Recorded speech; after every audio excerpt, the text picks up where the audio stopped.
Ya, suasana baru hari ini kita boleh berada kembali pada pagi hari ini. Kita akan segera mulai persekutuan kita pada hari ini. Sebab itu mari kita satukan hati, satukan roh kita, baik yang ada di ruangan ini maupun yang rekan-rekan hamba-hamba Tuhan yang ada di tempat masing-masing, walaupun kita berbeda ruang dan waktu, tapi Yesus yang bersama kita sembah, yang ada dalam setiap kehidupan kita. Saya undang yang ada di ruangan kita berdiri, kita nyanyikan pujian yang berkata, Bapa, Engkau sungguh baik.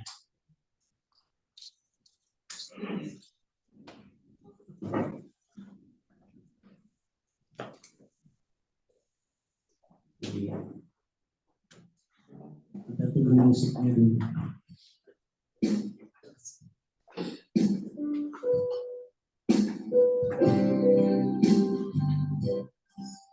Haleluya.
Lebih kami akan dengarkan firman.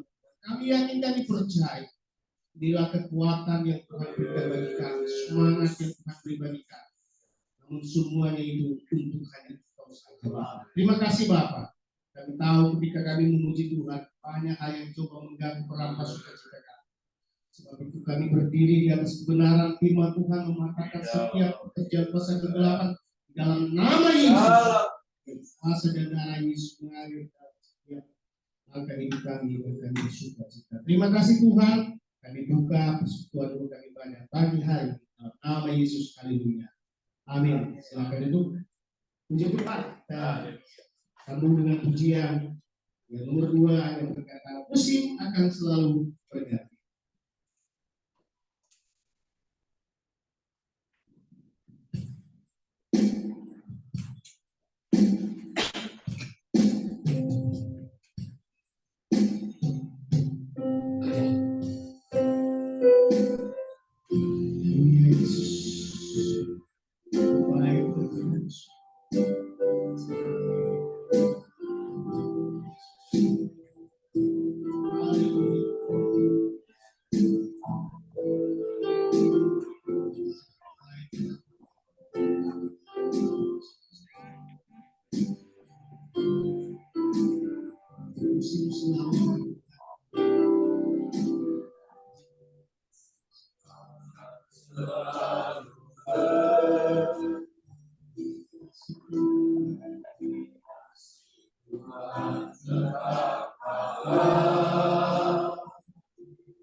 Bagaikan penjaga siap duduk. Mari sama kita bersama-sama yang ada di ruangan ini.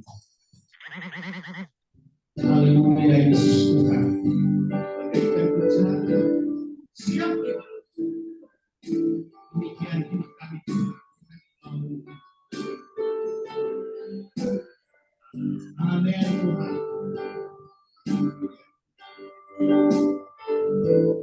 Haleluya.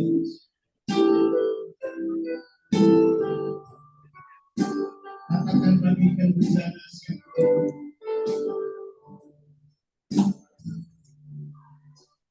Dan berjalan siap dibentuk yang ditunggu kita tak turun kehendak kita sesuai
Bersyukur ya Tuhan, dalam doa bersyukur pagi ini bersama pengurus seluruh para hamba-hamba. Kami mau Tuhan seperti Engkau Tuhan, firman-Mu mengubah kami menjadi serupa dengan Kristus. Sebentar kami dengarkan renungan firman. Kami siap dalam nama Tuhan Yesus. Haleluya. Amin. Shalom Bapak Ibu Saudaraku. Selamat sekalian. Terima kasih kepada pengurus dan selamat datang pada saat lama.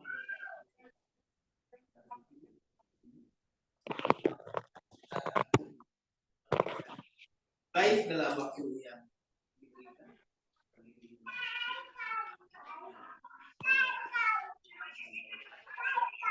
Renungan firman Allah akan saya bacakan dari ayat yang 2 sampai ayat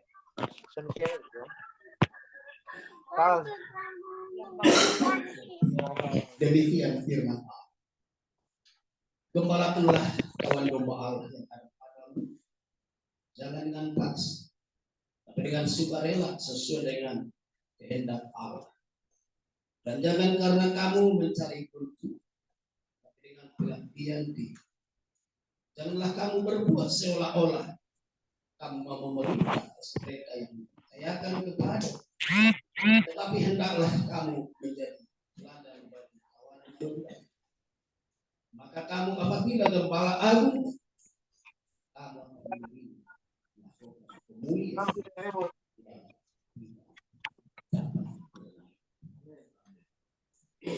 Kita berhamba-hamba baik rekan yang mengikuti Facebook, baik lewat YouTube. Firman Tuhan datang pagi sebagai renungan dari bacaan yang saya sampaikan. Sebagai temanya adalah mahkota atau saudaraku yang dikasihi oleh Tuhan, kita orang percaya. Sebagai orang percaya kepada Kristus, kita memiliki hidup yang kekal. Di dalam Injil Yohanes 3 ayat 15 sampai 16 ayat yang begitu. Supaya setiap orang yang percaya kepadanya beroleh hidup yang kekal. Karena begitu besar kasih Allah akan dunia ini, sehingga ia telah mengaruniakan anaknya yang tunggal, supaya setiap orang yang percaya kepadanya tidak binasa, melainkan beroleh hidup yang kekal. Amin. Ibu bapak saudaraku yang dikasihi oleh Tuhan, akan tetapi tidak semua orang percaya diberi mahkota atau Saudaraku yang dikasihi, boleh mari kita lihat dalam itu mahkota atau upah. Keselamatan dibandingkan dengan mahkota atau upah bagi orang Kristen. Ada perbedaannya sangat besar antara keselamatan bagi orang kecil dan mahkota atau upah bagi yang sudah diselamatkan.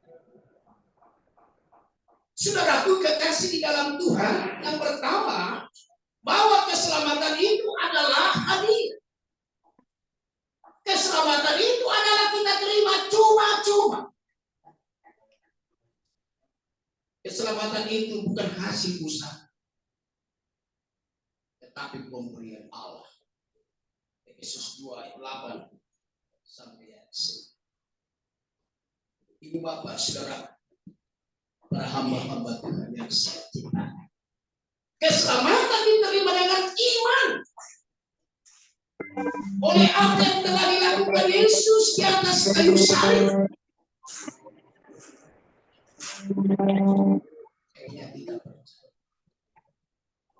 Darah Kristus yang telah tertumpah di atas kayu salib adalah pembayaran tunai bagi dosa-dosa kita, sehingga kita beroleh hidup yang kekal.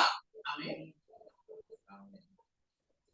Saudaraku yang dikasihi oleh Tuhan Yesus Kristus, dalam Yohanes 3 ayat 36 bagian A berkata, barang siapa percaya kepada anak itu Yesus, ia beroleh hidup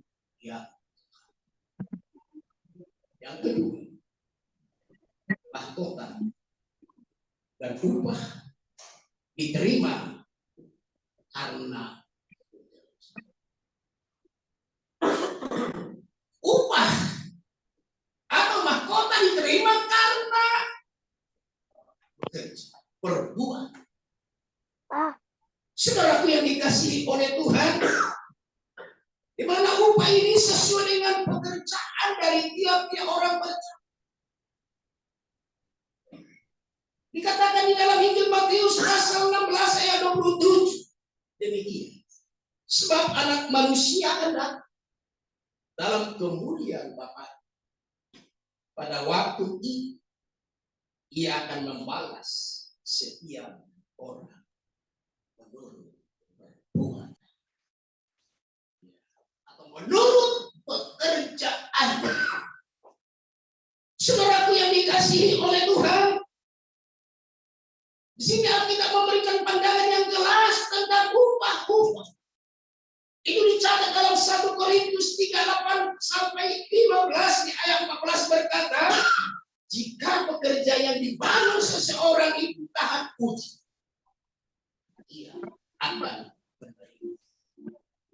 Sebaliknya, tetapi jikalau pekerjaannya tidak tahan uji atau terbakar, dia akan mengalami kerugian. Bukan itu saja, tidak akan menerima upah. Saudaraku yang dikasihi oleh Tuhan Yesus Kristus, secara ringkas saya buat di sini 1% ayat karena waktu yang terbatas. Kembali kepada ayat bacaan kita di sini dikatakan, maka kamu, apabila gembala agung datang, kamu akan menerima mahkota kemuliaan yang tidak dapat. Saudaraku yang dikasihi oleh Tuhan Yesus Kristus, dari beberapa mahkota yang Tuhan sediakan, salah satunya adalah mahkota dunia. Yang saya sampaikan lewat bacaan, mahkota untuk seorang gembala, seorang pendeta yang setia akan mendapat kemuliaan. Amin.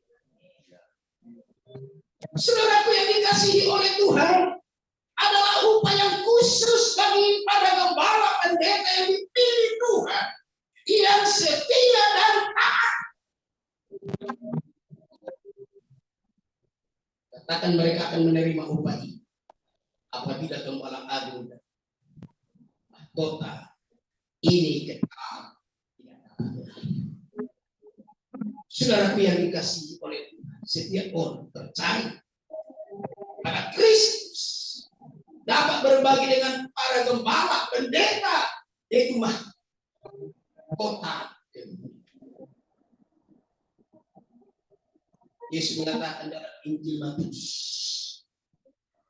pasal 40 ayat Matius 10 ayat 41 katakan begini, barang siapa menyambut seorang nabi sebagai nabi, ia akan menerima. Barang siapa menyambut seorang benar sebagai orang benar, ia akan mendapat upah orang. Saudaraku yang dikasihi oleh Tuhan, sini Gembala akan memperoleh mahkota kemuliaan ini dengan cara yang pertama, dengan mengabarkan firman Tuhan. Dan dia harus berani mengabarkan firman Tuhan sebagaimana dia sendiri, tanpa takut atau pandang bulu. Dan bila perlu berani menyatakan yang salah, menegur yang salah. Saudaraku yang dikasihi oleh Tuhan Yesus Kristus, di mana dikatakan tadi bahwa seorang pendeta harus berani menyatakan kebenaran, bahkan menegur yang salah. Itu tugas seorang gembala. Bapak Ibu Saudaraku yang dikasihi oleh Tuhan Yesus Kristus, dari beberapa mahkota yang saya sampaikan ini adalah bagi gembala atau pendeta mahkota, dan mahkota ini tidak dapat lain, dan itu dikaruniakan pada saat Tuhan datang kembali. Dan mahkota ini dikatakan tidak dapat. Saudaraku yang dikasihi oleh Tuhan Yesus Kristus, yang kedua, seorang gembala atau pendeta melakukan pengawasan rohani terhadap gereja, terhadap jemaat ini, di mana seorang gembala bertanggung jawab untuk berita yang dikatakan pada jemaat. Tidak boleh khotbahnya hanya untuk menyenangkan jemaat atau menyenangkan telinga jemaat, tapi lebih menyenangkan Tuhan. Sekali ditambah dengan khotbah yang mulus, yang menghibur, berkat-berkat, dan lain sebagainya. Seorang gembala harus berani menyatakan, bahkan menegur yang salah dan menyatakan yang saudaraku yang dikasih. Yang terakhir itu kita waktu. Yang ketiga, seorang pendeta harus menjadi teladan bagi jemaat. Tidak melayani karena gaji, karena upah. Melayani Tuhan selalu manis, walaupun tanpa gaji. Selalu manis, bukan dikurang. Melayani juga karena kerja untuk Tuhan selalu manis. Nanti Tuhan akan kasih. Saudaraku yang dikasihi oleh Tuhan, apabila gembala agung datang, dikatakan kamu akan menerima mahkota kemuliaan yang tidak dapat melain. Karena renungan kita sebagai hamba, sebagai gembala-gembala, apa yang disampaikan terasi kita harus bagi gereja, bagi jemaat. Kita melayani bukan karena gaji, tapi kita melayani dengan pengabdian, karena panggilan nanti upah kita ada di surga. Kiranya Tuhan Yesus memberkati kita sekalian. Amin. kasih hambanya